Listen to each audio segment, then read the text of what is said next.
Welcome to another CIRF report. Sorry, everybody, this was a little bit late.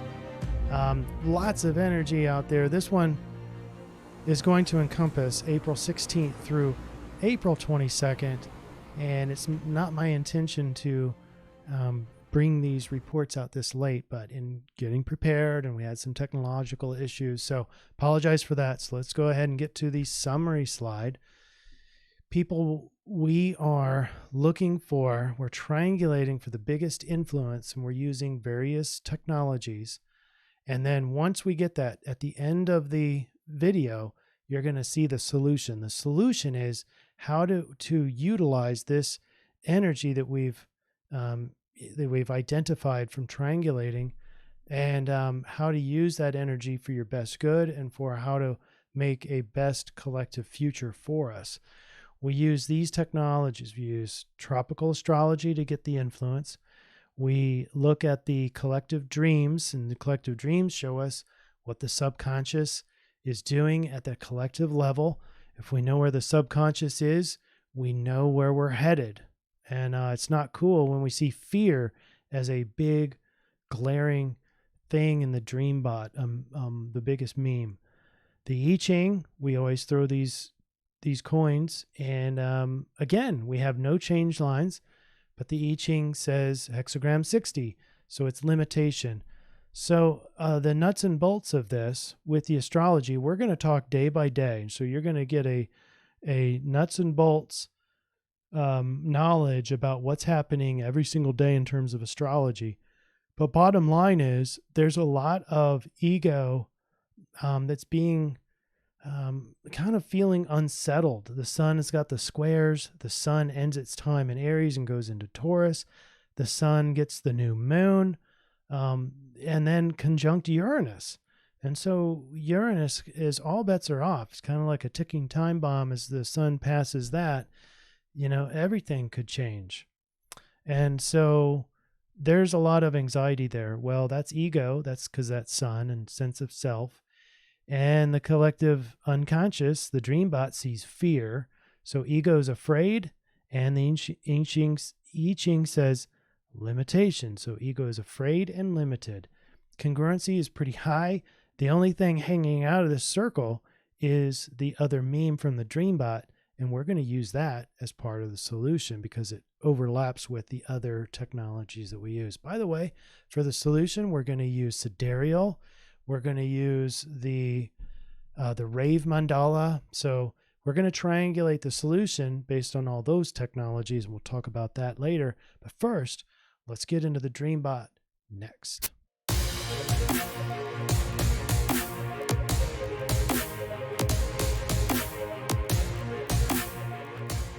And welcome again to another CIRF report. So last time we ended with was it Spider was number 1? Well, now Spider is number 2. Now, what's interesting is for the last 7 days, in between now and the last CIRF report, Spider wasn't anywhere on the report, but now it's back and it's number 2. Number 1 is Virus. Now, this is extremely interesting because we haven't seen Virus at all in any DreamBot runs since COVID-19 even started. So we are now just starting to see Virus. Now, why now? Why now and not before? Well, it's called day residue. Once you reach a crescendo, and once you reach the saturation point of the mind, of the subconscious, you're going to start seeing these symbols play out in the collective unconscious. Does that mean that the collective wasn't worried about the virus before? I don't think so. I think there was some dark things it was seeing, but it was not seeing virus. Well, now I think they pounded the mind so much, and people are probably more sitting at home and probably getting themselves updated on the latest. And so seeing those words a lot, we call that day residue. And so it's just a merely just the onslaught of the word virus into the mind. And now you're starting to see that. The other benefit of watching this DreamBot is to see whether or not the programming that these members of the elite try to sway the collective mind. People are fighting for dominance of this collective mind. They want your mind. And this is one way. And if you think this is the, giving away their secrets, They've got Google. They're doing this on a massive level. We're doing this on a micro. It is an international dream bot, but it's just dreams, not anything else, just dreams. And I think it's more important to be watching the dreams because it holds the subconscious material. Theorists over the years have considered the subconscious to be roughly 95% of our existence. And yet it's subconscious for a reason. It's named that way because it's sub our awareness. It's below our awareness.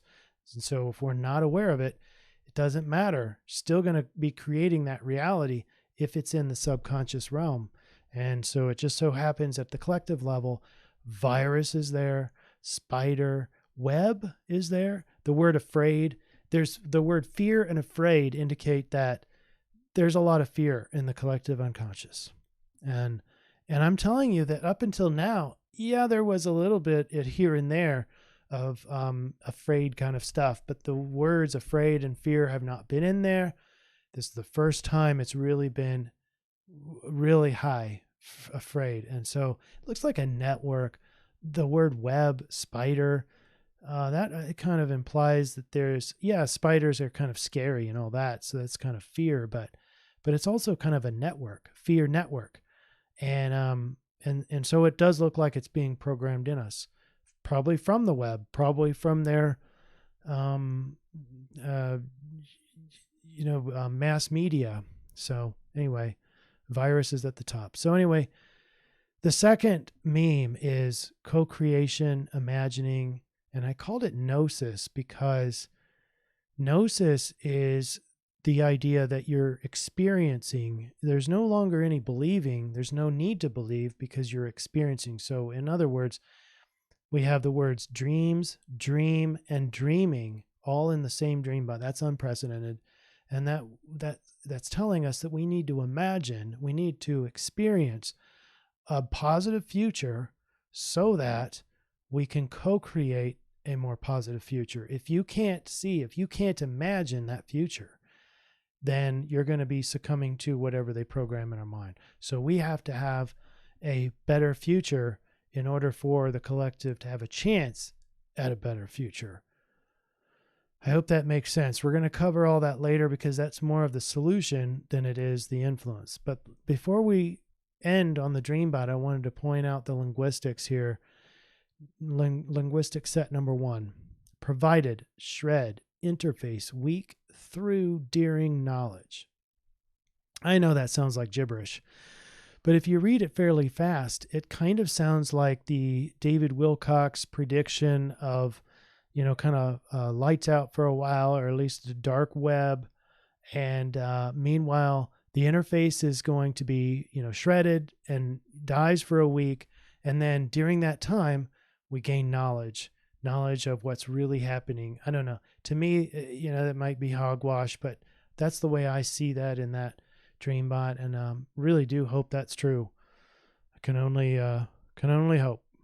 All right, let's get into the astrology and get my focus pen here. I'm going to try to whip through here because I want to spend more time on the solution slides. But in addition to those old sun square alignments from before, those are still there, but we have more sun square Saturn, and we add that. We add kind of our ego is limited. It's cut off from our discipline. It's kind of cut off from our advisor. If Saturn's kind of that old grandpa figure that's real experienced and chiseled and knows everything about everything, and he's not there anymore. So we're blocked somehow from, because that's square. And so ego, sense of self, feels isolated, feels anxious.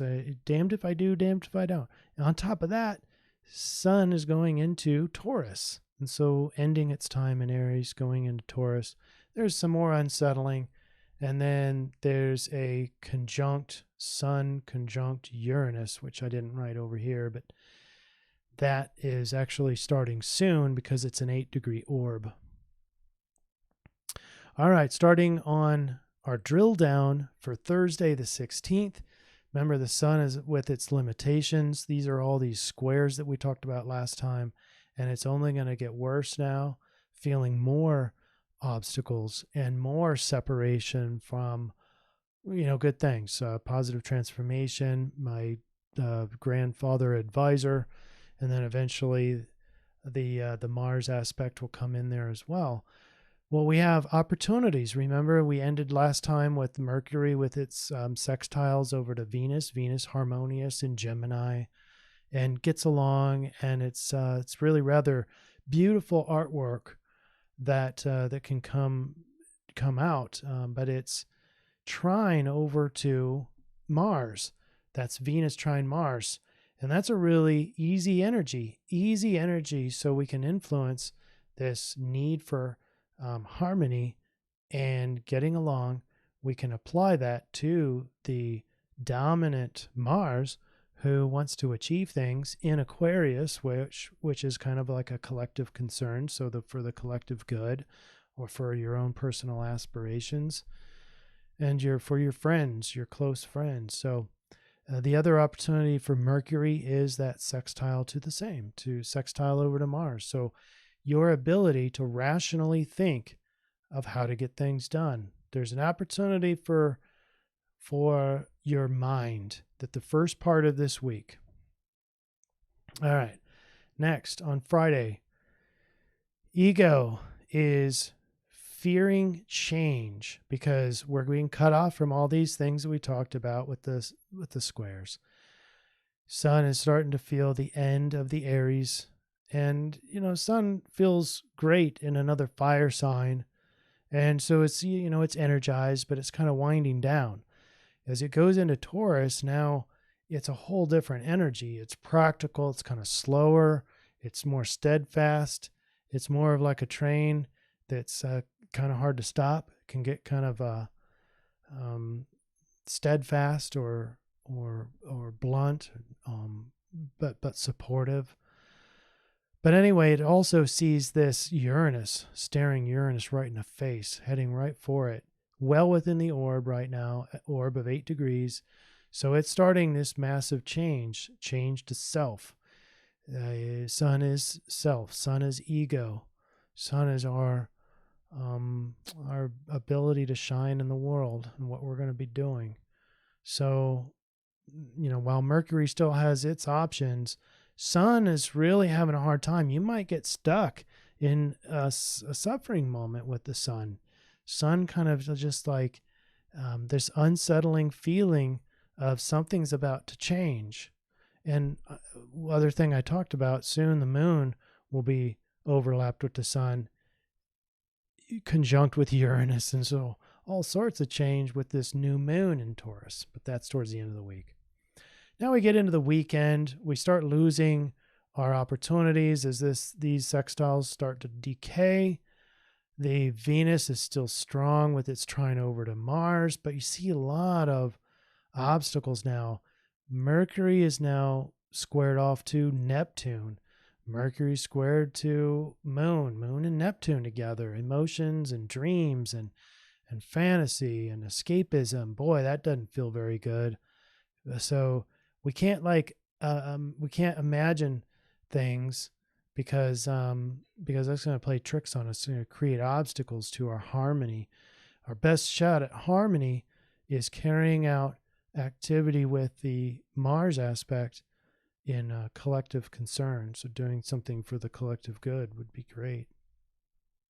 I know that, let's go back. I know that runs counter, but it runs counter to our DreamBot solution, which I don't say very often, but it's definitely part of that solution, is dreaming a better future. Well, not on Saturday. There's too many obstacles associated with dreams.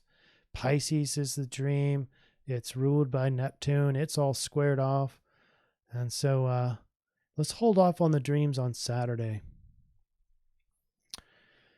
Then on Sunday, we have Sun heading into Taurus, brand new in there, 9:46 a.m. Sun's in there and still getting closer to this landmine called Uranus. Uranus isn't just about change and drastic, fast, overwhelming change, but it's also about quick insight, revolution. It's, boy, like in Taurus. So, one thing that could be happening here, especially on Sunday, is a sense of ego that is blocked off from all that is good over here and heading towards some unknown change. But it may not be change, it might be revolution.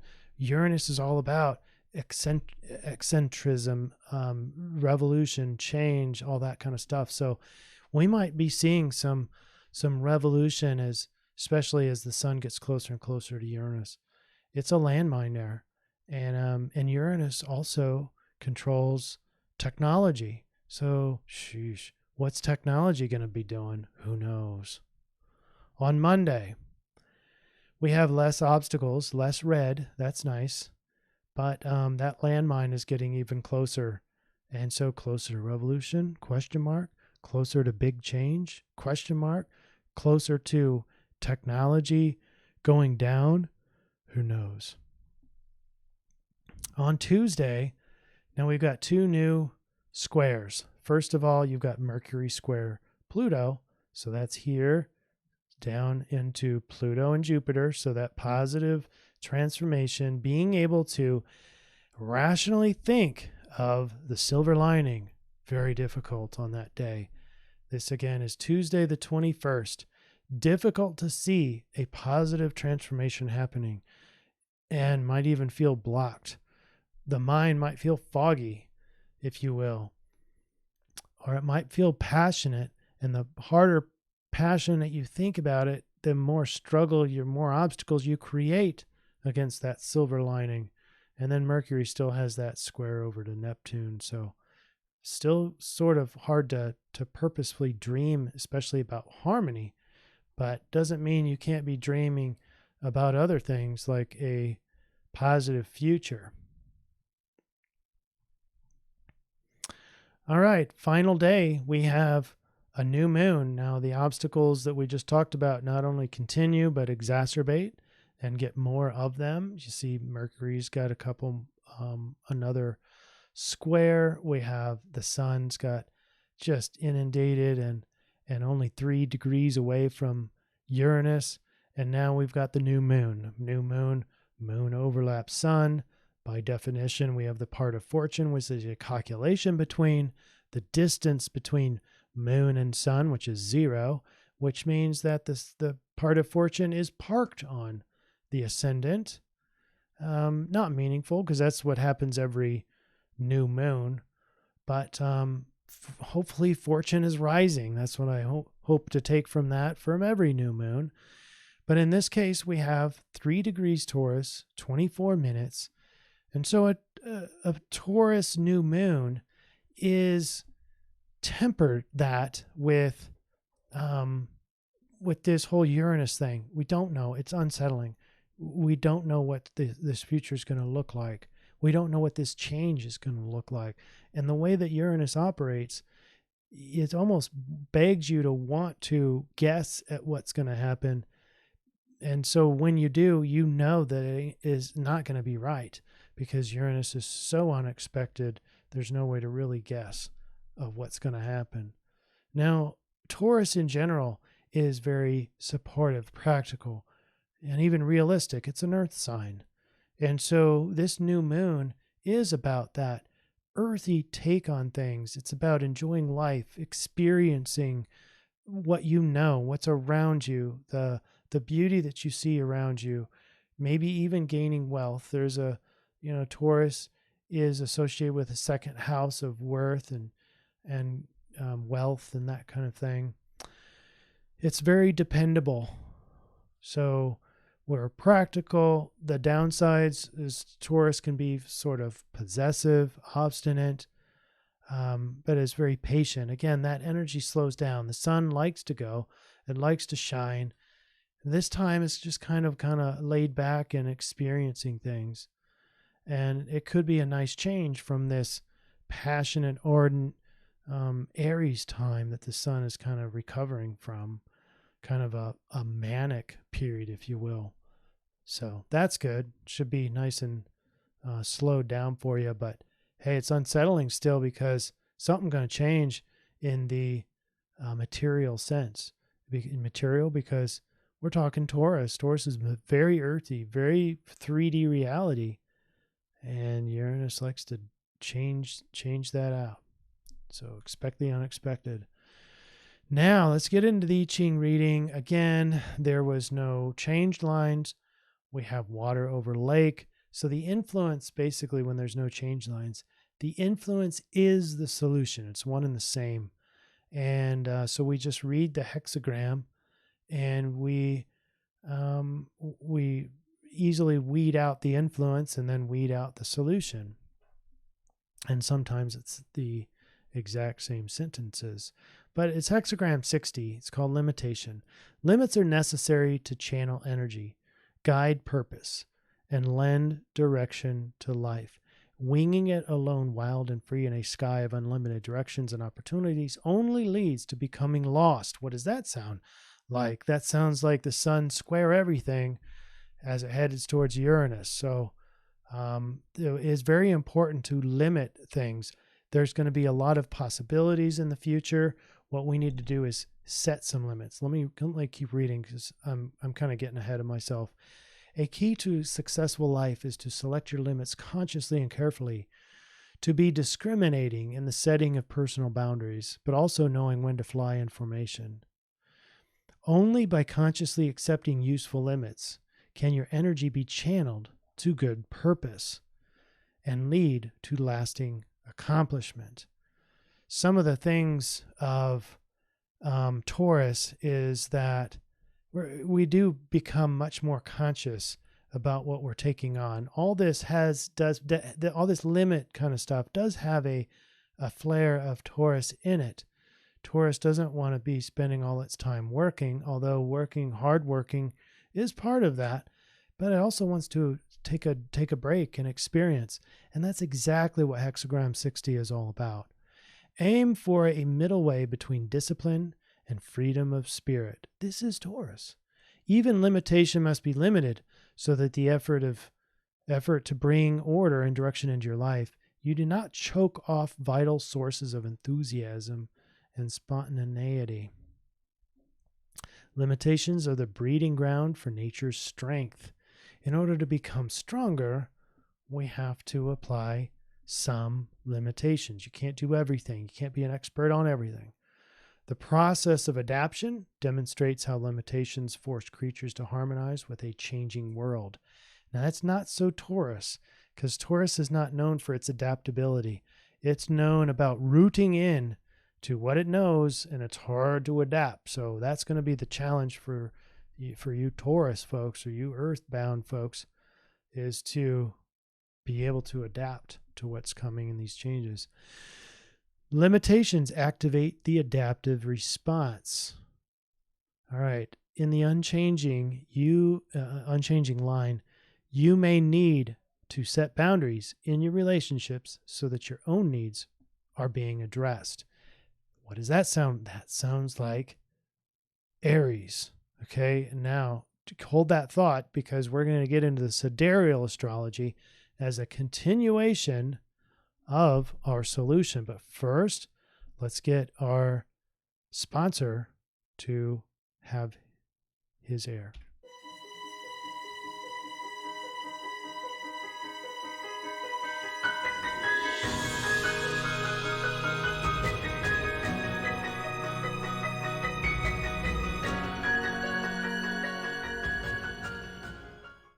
All right. Thanks for that.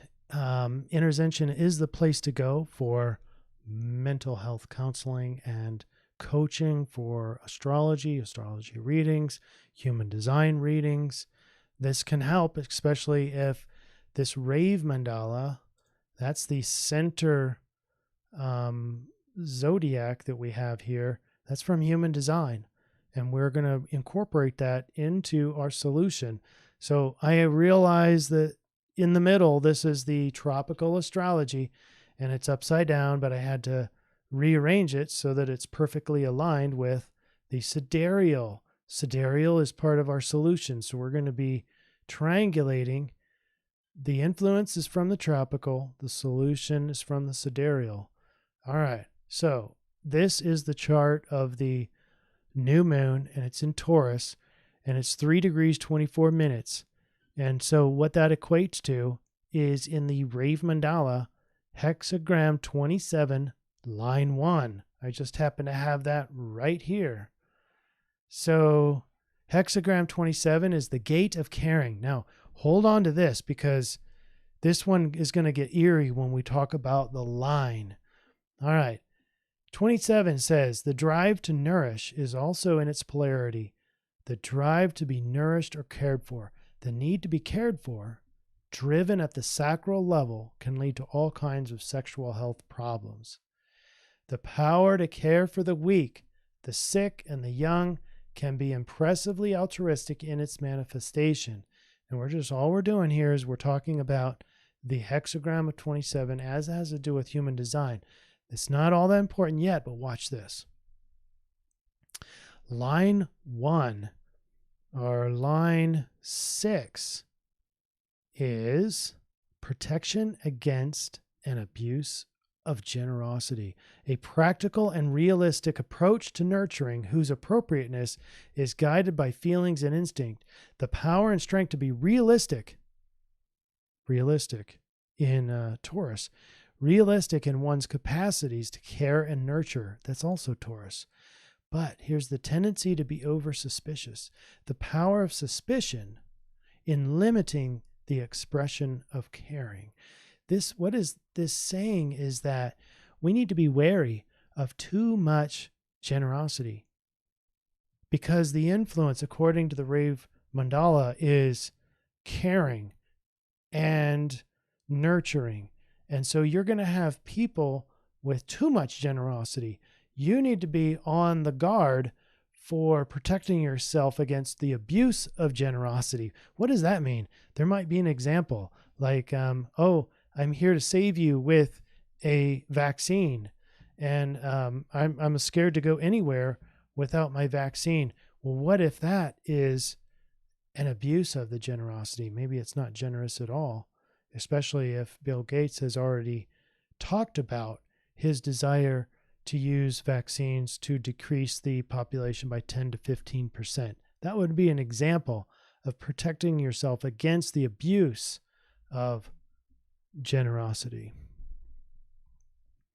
All right, now for our summary slide. This is the all-important summary slide right here. The influence. Remember, so the picture here is of the ego running from himself. Ego is afraid and limited, and the astrology supports it. That's definitely the triangulation across all our technologies. The best solution, we have Sidereal, that's Aries. Oh, I forgot to show you that. So let's go back to our chart here. The new moon is in hexagram 27 and Sidereal Aries. All right, so put that down. So that's how we got Aries, and Aries is what the sun just was in for tropical. But what is sidereal? Just really quick, sidereal is when you go look out at the sky. This is actually where these constellations are. I'm using true astrology to where it's true to the size of the zodiacal signs. Now, the Rave Mandala was 27, so it says, watch for abusive generosity. Sidereal from Aries says, honor your freedom, strong sense of self, ardent about your values, not the collective values, your values. In other words, it's saying, the solution is saying, or at least this part of the solution is saying, that be passionate about your values, be passionate about your freedom, strong sense of self, and the warrior sense. The I-Ching says, consciously accept useful limits. These could look like boundaries. It's okay.